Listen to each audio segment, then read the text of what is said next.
Hello friends, हम लोग कक्षा 11वीं जीव विज्ञान का 9वां चैप्टर पढ़ रहे हैं जैव अणु। इसमें अब हम चौथे वीडियो में आ गए हैं जिसमें हम पढ़ने वाले हैं शरीर अवयवों की गतिक अवस्था उपापचय की संकल्पना। इसके द्वारा हम ये जानेंगे कि किसी भी शरीर की जीवित रहने के लिए उसमें उपापचय का चलते रहना आवश्यक है और कभी भी उपापचय में साम्यावस्था नहीं आ सकती, क्योंकि अगर शरीर क्रियाओं में साम्यावस्था आ जाएगी यानी कि आगे का और पीछे के दोनों के रिएक्शन जो हैं क्रियाएं अगर बराबर होने लग जाएंगी तो नेट रिएक्शन जो है जीरो हो जाएगा और उससे जो है शरीर जो है उसकी डेथ हो जाएगी, उसकी मौत हो जाएगी। ठीक है, तो इसी को हम अब यहाँ पर समझने वाले हैं। हम लोगों ने अब तक जो अध्ययन किया है उसके अनुसार जीव, चाहे वह साधारण जीवाणु कोशिका हो, प्रोटोजोआ पौधा या प्राणी हो, ये सभी हजारों कार्बनिक यौगिकों के बने होते हैं। तो एक चीज मैं बता दूं कि केवल अगर प्रोटीन की ही प्रकार हम देखते हैं तो प्रोटीन ही अनगिनत प्रकार के होते हैं, क्योंकि प्रोटीन जो है 20 प्रकार के अमीनो अम्लों के बने होते हैं। जैसे कि 26 प्रकार के अल्फाबेट होते हैं ABCD, उससे अनगिनत प्रकार के वर्ड्स बनते हैं, अंग्रेजी के शब्द बनते हैं। वैसे ही 20 प्रकार के अमीनो अम्ल होते हैं जिससे अनगिनत प्रकार के प्रोटीन बनते हैं।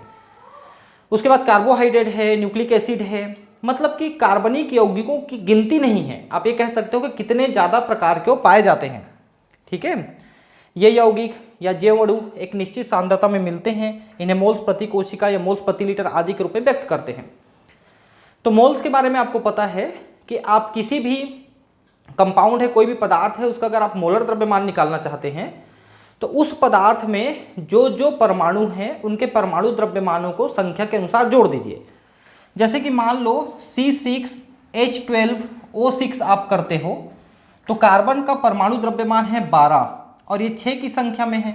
ठीक है, प्लस हाइड्रोजन का 1 है और 12 की संख्या में है ना। ऑक्सीजन का 16 है और ये 6 की संख्या में है। तो इन सब को आप जोड़ते जाओ, है ना। तो इनको गुणा करके, इसके साथ गुणा करके, इसके साथ गुणा करके आपस में जोड़ दो तो ये जो है आपको 180 आता है। आप करके देख लेना, नहीं तो यहाँ पर ज़्यादा समय वेस्ट होगा। तो ये हो गया ग्लूकोज का मोलर द्रव्यमान। तो मोलर द्रव्यमान का मतलब है कि इतना ग्राम अगर आप लेते हो तो वो 1 मोल के बराबर होगा ग्लूकोज का। और इसको घोल के अगर 1 लीटर विलियन बनाते हो, 1 लीटर विलियन बनाने के लिए क्या करिए, 1 लीटर से पहले कम ले लीजिए, आधा लीटर ले लीजिए पानी, उसमें इतना ग्राम ग्लूकोज घोल दीजिए, फिर उसमें और पानी मिला के 1 लीटर कर दीजिए, तो ये 1 लीटर विलियन बन गया। तो 1 लीटर विलियन में अगर आपने उसके 1 मोल को घोला है का मतलब वो 1 मोलर विलियन हुआ। ठीक है, तो हमारे कोशिका द्रव्य में कोई पदार्थ कितने मोल है, इस चीज को आप इससे तुलना कर सकते हो। ठीक है, अध्ययनों से एक जो प्रमुख जानकारी प्राप्त हुई है उसके अनुसार जैव अणुओं में हेरफेर होता रहता है। इससे तात्पर्य है कि लगातार दूसरे नए जैव अणुओं में परिवर्तित होते रहते हैं और दूसरे जैव अणुओं से मिलकर बनते रहते हैं। ठीक है, जैसे कि मोनोसेक्राइड होते हैं, वो आपस में मिलकर ओलिगोसेक्राइड बनते रहते हैं, ये आपस में मिलकर पॉलीसेक्राइड बनते रहते हैं। पहले अमीनो अम्ल बनते हैं, अमीनो अम्ल से प्रोटीन बनते हैं, है ना। इस तरह से चीजें एक से दूसरी चीजों में बदलते रहते हैं। प्रोटीन जो है डाइजेशन के द्वारा तोड़ करके वापस अमीनो अम्ल बन सकता है। कार्बोहाइड्रेट जो पॉलीसेक्राइड है वो टूट के मोनोसेक्राइड बन सकता है। एक दूसरे में लगातार परिवर्तन ये इनमें चलते रहता है। ठीक है, जीवधारियों में यह निर्माण व विखंडन रासायनिक अभिक्रिया द्वारा लगातार होते रहता है। अब ये जो शरीर में रासायनिक अभिक्रियाएं चलती हैं उनको सम्मिलित रूप से अपन उपापचय यानी कि मेटाबॉलिज्म कहते हैं। इसमें 2 चीजें शामिल है, एक तो है उपचय और एक है अपचय। उपचय का मतलब होता है एनाबॉलिज्म। एनाबॉलिज्म का मतलब जो बनने वाली प्रक्रियाएं हैं, जो संश्लेषण वाली प्रक्रियाएं हैं, इनको हम उपचय कहते हैं। जैसे पौधों में प्रकाश संश्लेषण होता है और हम में और पौधों में प्रोटीन का संश्लेषण, कार्बोहाइड्रेट का संश्लेषण, लिपिड का संश्लेषण। तो जो जो चीजें संश्लेषित हो रही हैं उन सभी प्रक्रियाओं को हम उपचय कहेंगे। ठीक है, एनाबॉलिक प्रोसेस कहेंगे। और अपचय का मतलब होता है जिससे पदार्थ टूटते हैं। ठीक है, जैसे कि मान लो हम कार्बोहाइड्रेट का प्रयोग करते हैं श्वसन में और वो टूट करके CO2 और H2O बना लेता है, तो ये एक प्रकार का कैटाबॉलिज्म हुआ, अपचय हुआ, अपचय। तो उपचय यानी बनने वाली प्रक्रियाएं और अपचय मतलब टूटने वाली प्रक्रियाएं, इन दोनों को एनाबॉलिज्म कैटाबॉलिज्म को मिला के हम कहते हैं उपापचय यानी कि मेटाबॉलिज्म। Anabolism, catabolism, metabolism. उपचय, अपचय, उपापचय। ठीक है, सभी उपापचयी अभिक्रियाओं द्वारा जैव अणुओं का रूपांतरण होता रहता है। कुछ उपापचयी रूपांतरण के उदाहरण हैं एमिनो अम्ल से कार्बन डाइऑक्साइड के निकलने के बाद अमीनो अम्ल का एमीन में बदलना। ठीक है, देखिए एमिनो अम्ल में एक एमिनो ग्रुप रहता है, मैं पिछले वीडियो में बता चुका हूं, एक एमिनो ग्रुप है और एक कार्बोक्सिलिक ग्रुप है, इसलिए वो एमिनो एसिड कहलाता है। एमिनो फ्रॉम एमिनो और कार्बोक्सिलिक एसिड से एसिड, तो एमिनो एसिड कहलाया।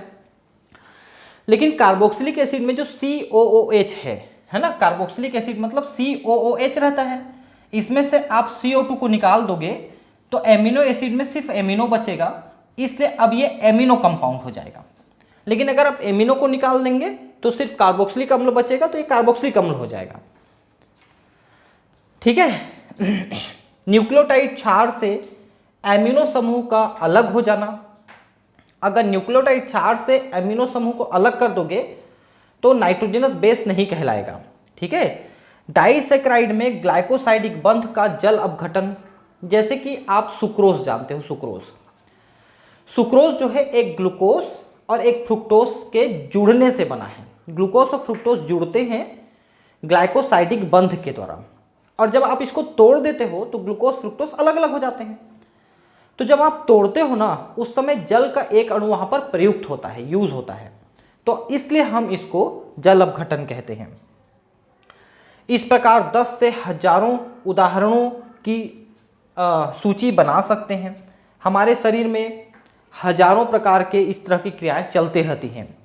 अधिकांशतः इस प्रकार की रासायनिक अभिक्रियाएं अकेले नहीं होती, बल्कि सदैव अन्य दूसरी अभिक्रियाओं से जुड़ी होती हैं।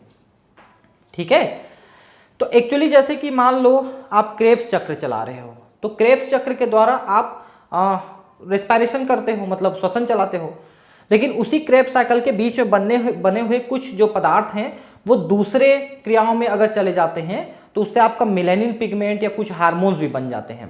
ठीक है, तो इस तरह से अभिक्रिया एक चल रही है, लेकिन उसमें से बीच से कोई बाई प्रोडक्ट निकल करके किसी दूसरे प्रक्रिया में भी भाग ले सकता है। तो बहुत सारी क्रियाएं एक दूसरे से जुड़ी रहती हैं। उपापचयजों का एक दूसरे में परिवर्तन आपस में जुड़ी ही अभिक्रियाओं की श्रृंखलाओं से होता है, जिन्हें उपापचयी पथ कहते हैं। ठीक है, उपापचयज किसको कहते हैं? जो मेटाबॉलिज्म में भाग लेते हैं या मेटाबॉलिज्म में बनते हैं। उपापचय में भाग लेने वाले या बनने वाले जो पदार्थ हैं उन्हें उपापचयज कहते हैं। तो उपापचयज जो हैं एक दूसरे में परिवर्तित भी होते रहते हैं और इससे क्रियाएं एक दूसरे से जुड़ी हुई हैं।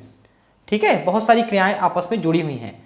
ये उपापचयी पथ शहर की कार मोटर यातायात व्यवस्था जैसी होती है। ये पथ या तो रेखीय वृत्ताकार होते हैं, वह एक दूसरे से आड़े तिरछे यातायात के संगम जैसे दिखाई पड़ते हैं।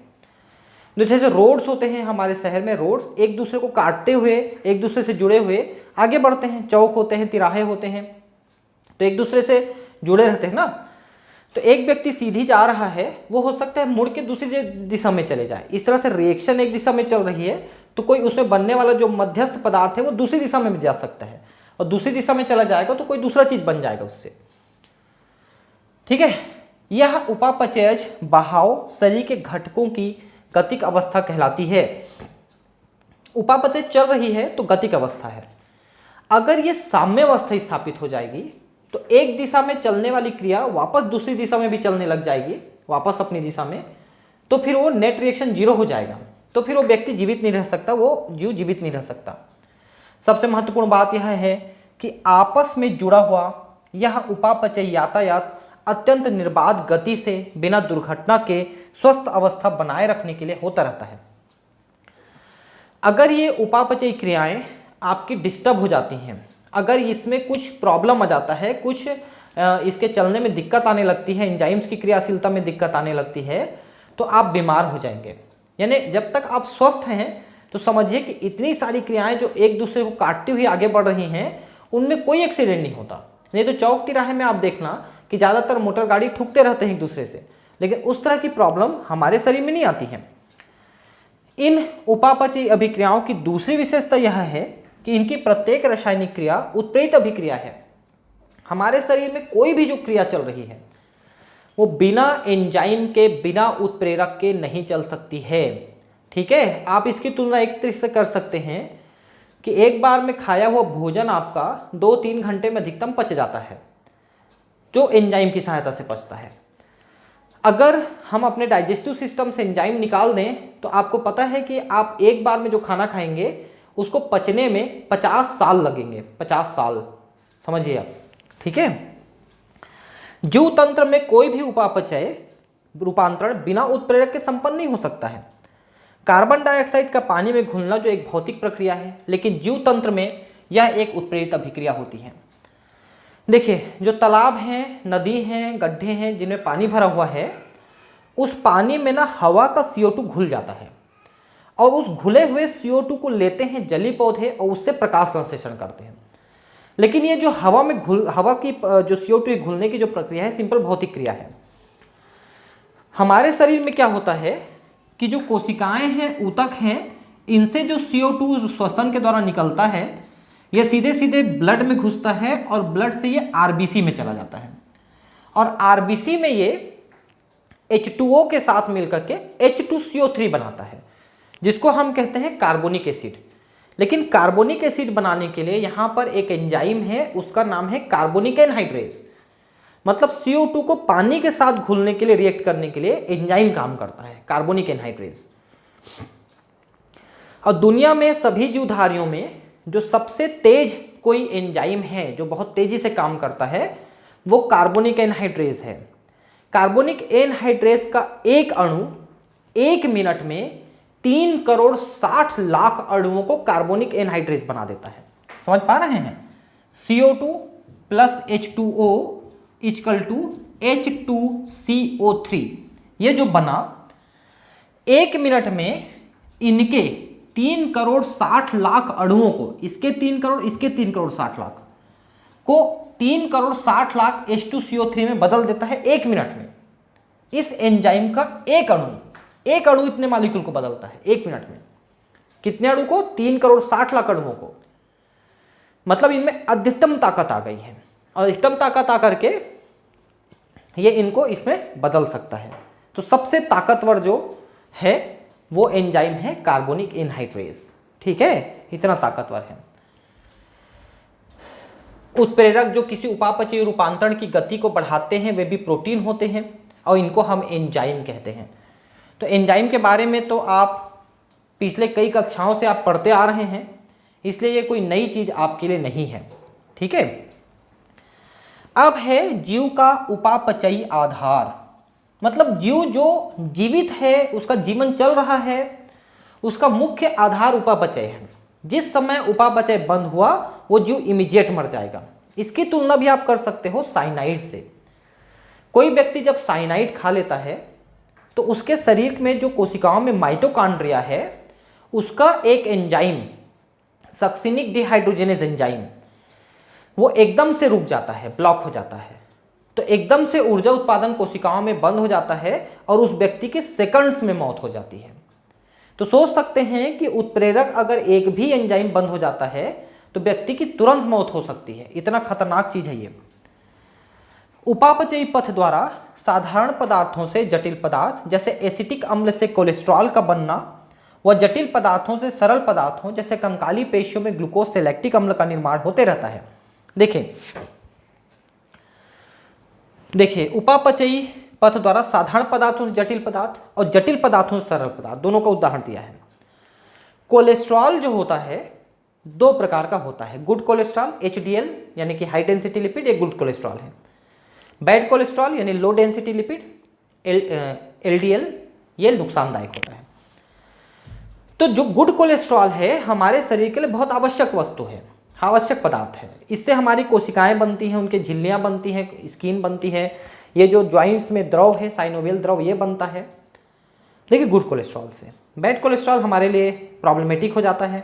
हमारे जो धमनियां हैं उसमें जम जाती हैं, अंदर में एथेरोस्क्लेरोसिस, जिससे हार्ट अटैक, ब्लड प्रेशर, ये हो जाता है। तो जो कोलेस्ट्रॉल बनता है ना, वो एसिटिक एसिड से बनता है हमारे लिवर में। तो ये एक प्रकार का उपचय प्रक्रिया है, एनाबॉलिज्म। उपचय मतलब बनना। ठीक है। और जटिल पदार्थ से सरल पदार्थ, देखिए हमारी जो पेशियां होती हैं और जो लिवर होती है, इसमें ग्लाइकोजन का संग्रहण होता है। ग्लाइकोजन ग्लूकोज का पॉलीमर है। ग्लाइकोजन ग्लूकोज को जोड़ के ग्लाइकोजन बनाते हैं। जब हमारी पेशियां जब अत्यधिक काम करती हैं, देखिए हमारी पेशियां धीमे या जोर से कैसे भी काम करती है ना, तो ये जो ग्लाइकोजन है, इस ग्लाइकोजन का प्रयोग हम श्वसन में करते हैं, पेशियों में डायरेक्ट प्रयोग करते हैं। इससे ग्लूकोज ले लेकर के यूज करते रहता है वो। तो जब हम धीमे काम करते हैं तो पेशियों को पर्याप्त ऑक्सीजन मिलते रहता है। तो ये ग्लाइकोजन के जो ग्लूकोज है वो पूरी तरह से ऑक्सीडाइज होकर के CO2 और H2O बनाते रहते हैं, जिससे हमारी पेशियां आराम से काम करते रहती हैं और नहीं थकती हैं। ठीक है, लेकिन जब हम पेशियों से लंबे समय तक या जल्दी जल्दी काम लेने लग जाते हैं तो उनमें ऑक्सीजन की सप्लाई धीमी पड़ जाती है। तो ऑक्सीजन सप्लाई धीमे होने से पेशियां जो है अनाक्षी श्वसन चालू कर लेती हैं, और अनाक्षी श्वसन के परिणाम स्वरूप यहां पर एक पदार्थ बनता है, उसको हम कहते हैं लैक्टिक अम्ल, जो अनाक्षी श्वसन के कारण से बनता है। और ये लैक्टिक अम्ल जो है वो हमारी पेशियों में जमने लगता है, और उसी कारण से पेशियों का जो संकुचन शिथिलन है वो धीमा होने लगता है, और उसी को हम कहते हैं थकान, फैटीग। बाद में आराम करते हो, लैक्टिक एसिड हट जाता है, वहां से ब्लड में चला जाता है, तो फिर से आपकी थकान उतर जाती है। इसका यह मतलब है। तो आप इसको दोनों को लिख सकते हो, ग्लाइकोजन या ग्लूकोज से CO2 H2O का बनना, यह भी अपचय प्रक्रिया है, कैटाबॉलिज्म, या फिर ग्लूकोज से लैक्टिक अम्ल बन रहा है, टूट रहा है, वो भी अपचय प्रक्रिया है, कैटाबॉलिज्म। मतलब जटिल से सरल पदार्थ बन रहा है ना दोनों में।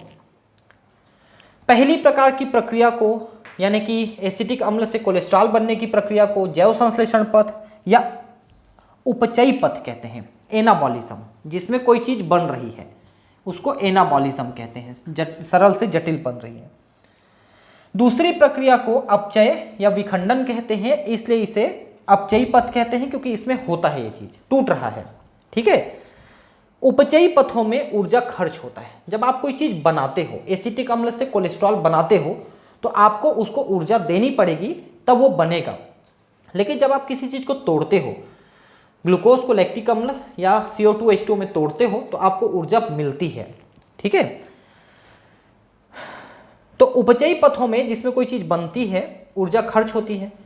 अमीनो अम्ल से प्रोटीन के निर्माण में ऊर्जा की आवश्यकता होती है। दूसरे तरफ अपचयी पथों द्वारा ऊर्जा मुक्त होती है। जैसे कंकाली पेशियों में जब ग्लूकोज लैक्टिक अम्ल में टूटता है तो ऊर्जा मुक्त होती है। ठीक है। और उसी ऊर्जा का प्रयोग हम ATP के लिए करते हैं। ATP को हम रखे रहते हैं, जब भी हमारे शरीर को ऊर्जा की जरूरत पड़ती है हम उस ATP को खर्च करते हैं। यह उपापचयी पथ जिसके द्वारा ग्लूकोज से लैक्टिक अम्ल का निर्माण होता है 10 उपापचयी चरणों में पूर्ण होता है, तथा इसे ग्लाइकोलिसिस कहते हैं। तो एक्चुअली इसमें आधा चीज लिखा है, मैं पूरा चीज आपको बताता हूं क्या होता है। देखिए, सबसे पहले ग्लाइकोलिसिस चलता है, जिसमें ग्लूकोज जो है ये पहले पायरविक अम्ल बनता है, पायरविक अम्ल। अब ये जो पायरविक अम्ल है इसका दो तरह से आगे क्रिया हो सकती है। अगर ऑक्सी श्वसन चल रहा है तो पायरविक अम्ल माइटोकॉन्ड्रिया में जाकर के क्रेब्स साइकिल इलेक्ट्रॉन ट्रांसपोर्ट द्वारा पूरी तरह से CO2 H2O में टूट करके ज्यादा ऊर्जा देगी, 38 ATP ऊर्जा देगी ऑक्सी श्वसन है तो। लेकिन अगर अनाक्सी श्वसन है तब ये पायरविक अम्ल जो है वो लैक्टिक अम्ल बनाएगा, और लैक्टिक अम्ल बनाएगा तो हमको थकान महसूस होगी। तो एक्चुअली चाहे ऑक्सी श्वसन हो या अनाक्सी श्वसन हो, ग्लाइकोलिसिस तो चलता ही है, पायरविक अम्ल तक तो बनता ही है। लेकिन अगर अनाक्सी श्वसन है तो पायरविक अम्ल लैक्टिक अम्ल में बदलेगा, अगर ऑक्सी श्वसन है तो पायरविक अम्ल जो है CO2 H2O में बदलेगा। ये अंतर है, तो आधा अधूरा लिखा है। जीवों में विखंडन द्वारा निकलने वाली यह ऊर्जा रासायनिक बंध के रूप में संचित कर ली जाती है। देखिए, जितने भी ऊर्जा हम श्वसन द्वारा मुक्त करते हैं उसका हम केवल 40% को काम के ऊर्जा में उपयोग ले पाते हैं या कर पाते हैं, और उसको हम क्या करते हैं, पहले ATP के रूप में संग्रहित कर लेते हैं। ठीक है। फिर ATP का प्रयोग हम उन जगहों पे करते हैं जहां पर ऊर्जा की जरूरत पड़ती है। ठीक है। मतलब ग्लूकोज को तोड़ा, आपने जितनी ऊर्जा निकली उसका 40% संग्रहित कर लिया और 60% ऊष्मा के रूप में छोड़ दिया, और इसी ऊष्मा के कारण से हमारा शरीर गर्म रहता है। बाकी जो 40% है उसको हम एटीपी के रूप में संग्रहित कर लेते हैं, और वो एटीपी आगे चल के किसी प्रक्रिया में हमारे लिए एनर्जी करेंसी का काम करता है। जैसे मान लो आपने धान उत्पादन किया, धान को बेच के आपने पैसे ले लिया, अब उस पैसे का प्रयोग आप अपनी किसी भी जरूरत में कर सकते हो। वैसे ही आपने ऊर्जा निकाला, ऊर्जा को एटीपी में संग्रहित किया, फिर उस एटीपी का प्रयोग आप कहीं भी कर सकते हो। इसलिए एटीपी जो है ऊर्जा का करेंसी माना जाता है, उसका पैसा माना जाता है। यह बंध ऊर्जा जब और जहां आवश्यक होती है, जैसे जैव संश्लेषण, परासरण व यांत्रिक कार्य किए जाने पर इसका उपयोग किया जाता है। तो शरीर में ये सारी प्रक्रियाएं हैं जो चल रहे हैं उसमें प्रयोग होती है। ऊर्जा की मुद्रा का सर्वाधिक महत्वपूर्ण रूप जीव तंत्र में रसायन में बंध के रूप में मिलता है। इसको एटीपी कहते हैं, एडिनोसिन ट्राइफॉस्फेट कहते हैं। तो एटीपी के बारे में शायद ऐसा कोई बच्चा होगा जो इस स्तर में आने के बाद नहीं सुना होगा। एटीपी के बारे में आप सब सुने हैं, बिल्कुल सुने हैं। इसके बारे में और डिटेल हम बाद में पढ़ेंगे जरूर। जीव अपनी ऊर्जा कैसे प्राप्त करते हैं? तो मैंने बताया ऊर्जा कैसे प्राप्त करते हैं। पहले ये भोजन करते हैं, अगर पौधा है तो प्रकाश संश्लेषण करता है, उससे शुगर बनाता है, और वो दूसरी चीज़ों को उसके द्वारा निर्मित करता है। फिर वो शुगर को अपने श्वसन में प्रयोग कर लेता है, कुछ को बचा लेता है। उसको शाकाहारी प्राणी खाते हैं, उनको मांसाहारी प्राणी खाते हैं, ऐसा करते चले जाते हैं। तो जो भोजन हम करते हैं उससे हमको शर्करा मिलता है, प्रोटीन मिलता है ना, लिपिड मिलता है। फिर विशेषकर शर्करा को और बाकी को भी हम प्रयोग कर सकते हैं, श्वसन में हम प्रयोग करते हैं। तो श्वसन से फिर ऊर्जा निकलती है, उसको एटीपी में संग्रहित करते हैं। फिर एटीपी का प्रयोग हम अपने क्रियाओं में करते हैं। इस तरह से एक सीक्वेंस चलते जाता है, एक सरल रेखी गति से ये सारे काम चलते रहते हैं। उनमें किस तरह की योजना विकसित हुई है, वे इस ऊर्जा को कैसे व किस रूप में संचित करते हैं, इस ऊर्जा को वे कार्य में कैसे बदलते हैं, तुम इन सब के चीज़ों के बारे में बाद में उच्च कक्षाओं में नई शाखा में अध्ययन करोगे, जिसे जैव ऊर्जा विकास या बायो एनर्जेटिक्स कहते हैं। तो बायो एनर्जेटिक्स में हम थोड़ा थोड़ा तो देखिए, इसी काफ़ी सारी चीज़ों को तो हम इसी क्लास में पढ़ डालेंगे। पता है आपको, जब आप प्रकाश संश्लेषण और श्वसन पढ़ लोगे तो आपको इसके बारे में काफ़ी नॉलेज हो जाएगा, ठीक है। बाकी बायो एनर्जेटिक्स के नाम से आप कोई कक्षा में पढ़ोगे तो वो कॉलेज लेवल में है, 11वीं 12वीं में नहीं है चीज़ें, और जो कुछ है इसी कक्षा में है। अब है जीव अवस्था। तो जीव अवस्था कैसे चल रहा है, जीव कैसे बना हुआ है, उसमें जीवन कैसे चल रहा है, उसमें उपापचयी क्रियाएं चल रही हैं। क्रियाएं जो है नेट रिएक्शन होती हैं, उनमें कभी भी साम्यावस्था नहीं होती। साम्यावस्था अगर हो जाती है तो मौत हो जाती है। ये सारी चीज़ों को हम यहाँ पर समझने की कोशिश करेंगे। इस अवस्था में आप समझ चुके होंगे कि जीवों में उनके अनुसार एक निश्चित सांद्रता में हजारों रासायनिक यौगिक मिलते हैं, जिसे उपापचयज या जैव अणु कहते हैं, ठीक है। तो हजारों अणुओं में मुख्य जो प्रकार है वो प्रोटीन का है। जैसा मैंने बताया था कि प्रोटीन अनगिनत प्रकार के बनते हैं, अलग अलग जीवों में अलग अलग प्रकार के प्रोटीन बनते हैं। उदाहरण, समान स्वस्थ व्यक्ति में रक्त शर्करा की मात्रा 4.2 से 6.1 मिलीमोल, जबकि हार्मोन की नैनोग्राम प्रति मिलीलीटर होती है।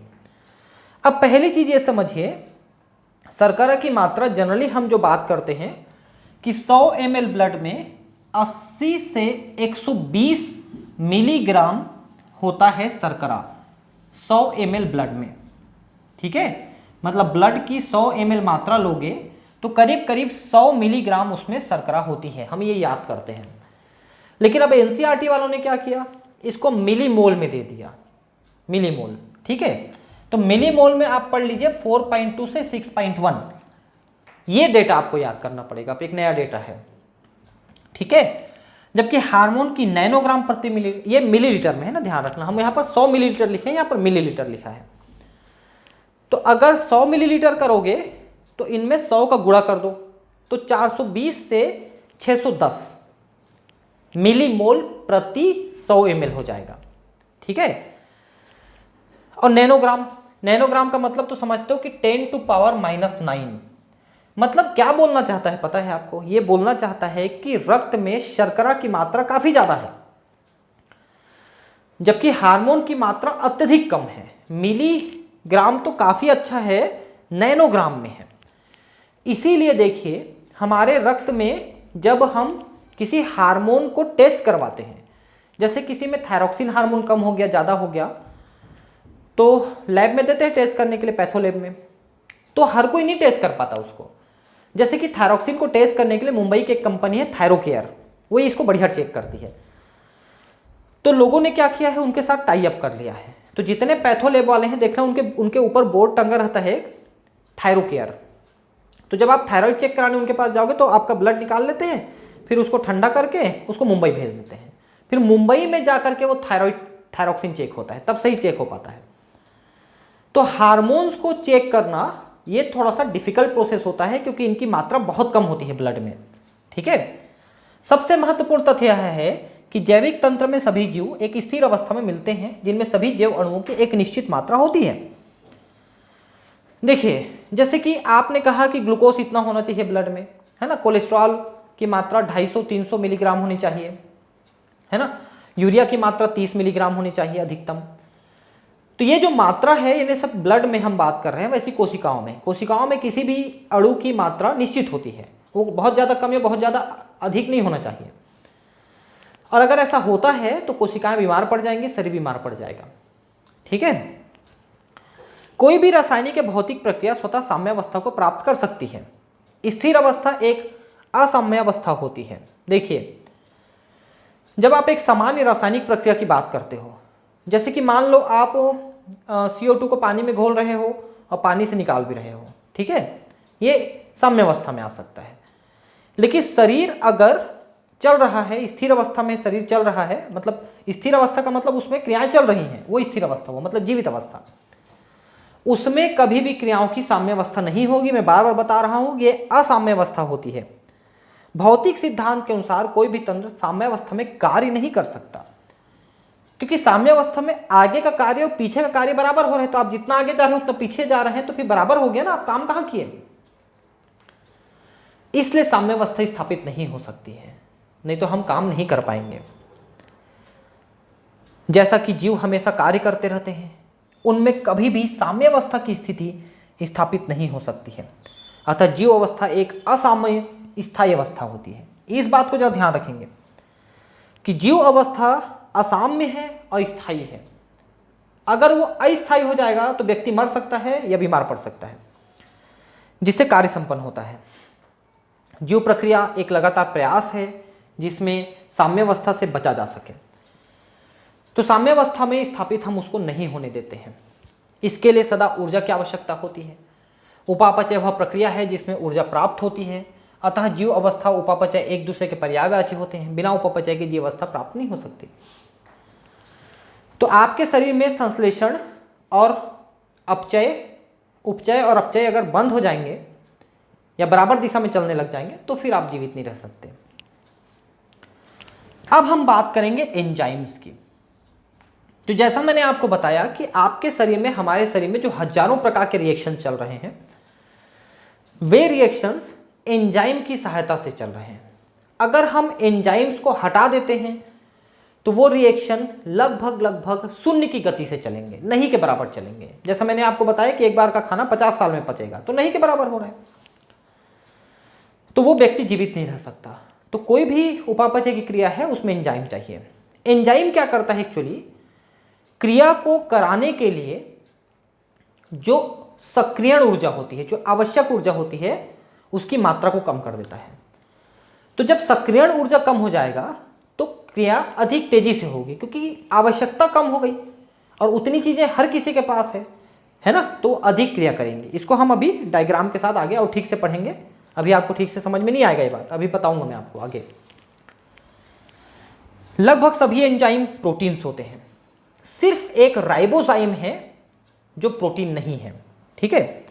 कुछ न्यूक्लिक अम्ल एंजाइम की तरह काम करते हैं, इनको राइबोजाइम्स कहते हैं। ये देखिए, राइबोजाइम न्यूक्लिक अम्ल के बने होते हैं, ये आरएनए का बना होता है एक्चुअली, इसको आरएनए भी कहते हैं। बाकी सभी एंजाइम प्रोटीन के बने हैं। किसी भी एंजाइम को रेखीय चित्र द्वारा चित्रित कर सकते हैं, ठीक है। एक एंजाइम में भी प्रोटीन की तरह प्राथमिक संरचना मिलती है जो अमीनो अम्ल की श्रृंखला से बना होता है। देखिए, सबसे पहले अमीनो अम्ल श्रृंखला में जुड़ते हैं तो एक लंबी श्रृंखला बनती है, इसको प्राथमिक संरचना कहते हैं। फिर वो ये इसे प्राथमिक संरचना है, इसमें अमीनो अम्ल जुड़े हुए हैं, मैंने बताया है प्रोटीन पढ़ाते समय। फिर ये ऐसे स्प्रिंग जैसे हेलिक्स बन जाते हैं, द्वितीयक संरचना है। फिर ये हेलिक्स अपने आप में ऐसे फोल्ड कर जाता है, ये तृतीयक संरचना है।